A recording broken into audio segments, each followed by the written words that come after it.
Everybody's happy tonight. You couldn't really ask for a much better weekend and a much better Sunday. Wow. Unbelievable. Weekend, I mean. All the big college teams win.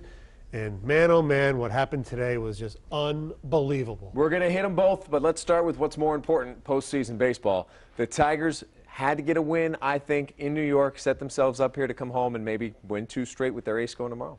Right, and you thought it didn't look good because, you know, Scherzer does not pitch well on the road, and he basically was great. And, you know, no hitter for a while till Cano broke it up. A little trouble with the bullpen was shaky. I mean, Papa Grande, my heart. But they got the job done, and key hit Miguel Cabrera, very clutch today. And you know what? Got to give Maglio Ordonez, you know, he usually doesn't play against righties, but he's owned Freddie Garcia. Granted, most of that back when Mags was a better player, but 3 hits today.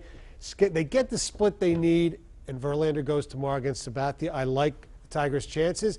And then Porcello, if they do win against A.J. Burnett, who's been a basket case all season, I don't know. I think we got a real good chance here. It's incredible to think that, I mean, the national media kind of hopped all over Miguel Cabrera a little bit after last night. We take him for granted, and I mean, he's been so consistent throughout the whole season. But the national media said he's got to pick it up, and he comes right out first inning and sets the tone. Yeah, good pitches, too, that he hit, too. So, yeah, that was very important. What about Papa Grande?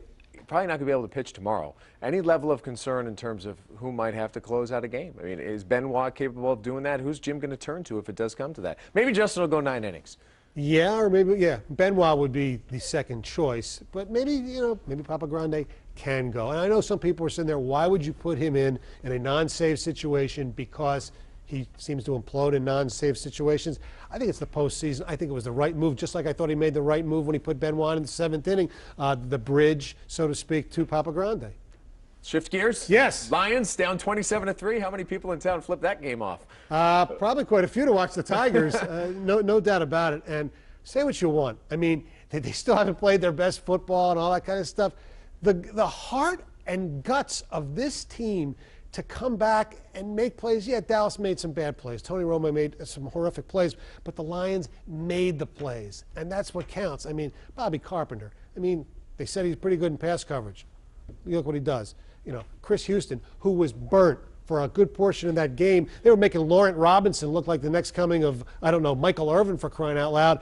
And then and Houston comes up with a great pick. And then Tulloch with a great pick. I mean, and Stafford got it together when it counted. Everybody stepped up. It's pretty good. Jason Hanson, let's not minimize a 51-yard field goal. He's been perfect. Oh, Mr. Automatic. And they're 4-0, and the fact of the matter is that they have the confidence to know when things don't go well, they pick it up and they can win the game. And look, early on, they were getting out-schemed, they were getting outplayed, whatever. I mean, Schwartz always says, too much is made about halftime adjustments. I don't know what they did, but it certainly worked. And, worked 2 weeks in a row now. And, you know, it's going to be crazy. A week from tomorrow night, this place is going to be absolutely It's going to be ridiculous. Sick. It's going to be a fantastic week when you think about it. Yeah, and the Lions have 3 straight home games. They're 3-1 on the road. That's unheard of. It's like we're speaking a foreign language. We don't know how to say these things. We love it. Give us your Stonehead of the week. Oh, there are tons of candidates. Unfortunately, Ben Wallace and what happened to him with the drunk driving arrest.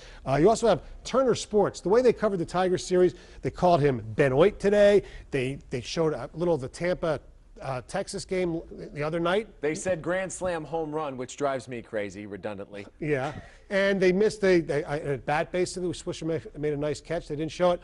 But the Stone has to go to Dallas Cowboys defensive coordinator Rob Ryan. That's right, Rob Ryan, who earlier in the week said, I'm not worried about Calvin Johnson. He'd only be the 3rd best receiver in our team. Well, you really didn't worry about him because single coverage at the end, yeah, you had 12 guys on the field. You couldn't stop the Megatron. Rob Ryan, get a frickin' haircut, you stonehead. 8 touchdowns in 4 games. Not bad. That's Mike Stone. You can hear him on 97.1 The Ticket every Monday to Friday from 6 to 10.